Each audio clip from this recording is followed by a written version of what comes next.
ఉదయాన్నే లేచి కాలేజీకి రెడీ అయ్యి వెళ్ళాలంటేనే చాలా బాధగా ఉంది. అది ఫైనల్ ఇయర్‌లో కూడా తప్పట్లేదనమాట. ఇన్ఫోసిస్ డ్రైవ్ ఉంది. దానికోసం ట్రైనింగ్ అవుతుంది మా కాలేజ్‌లో. అందుకే ఉదయాన్నే హెడ్ బాత్ చేసి రెడీ అయ్యి కాలేజ్‌కి ఇన్ టైమ్ అనమాట. ఇన్ టైమ్ అంటే మనకి కాలేజ్ 9 బట్ మనకి 10 అనుకోండి. సో రెడీ అయ్యి వెళ్ళాల్సొస్తుంది. అండ్ ఈరోజు హాస్టల్‌లో పూరి అనమాట. సో నేను చెల్లి పూరి తినం. ఉన్న రోగాలు సరిపోవని చెప్పి ఆయిల్ తింటే ఇంకా రోగాలొస్తాయని. సో అందుకే పెరుగన్నం తిన్నాం. సో ఫైనల్‌గా కాలేజ్‌కి అయితే వెళ్ళిపోయానమాట. ఏంటో చాలా రోజులైంది ఇంతమంది జనాలు చూడడం. దట్టు మనం కొంచెం ఇన్ టైంకి రావడం వల్ల ఇంతమంది జనాలైనా చూడడానికి అయ్యిందనమాట. ఎప్పుడు మనం 10కే కదా వస్తాము. సో అలా ఫైనల్గా ట్రైనింగ్ క్లాస్కి అయితే అటెండ్ అయిపోయాము. తెలియకుండానే మధ్యాహ్నం 12 అయిపోయింది. సో తినేసి మళ్ళీ క్లాస్కి వెళ్ళాలి ఇప్పుడు ట్రైనింగ్కి.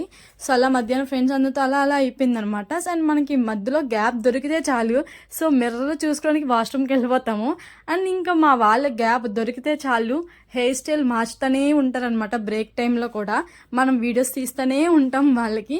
సో ఫైనల్గా ద డే మొత్తం ఇలా మా ఫ్రెండ్స్ అందరితో చాలా బాగా గడిచింది. అండ్ ఇంకా ఇంటికి వెళ్ళిపోవడమే బాబాయ్.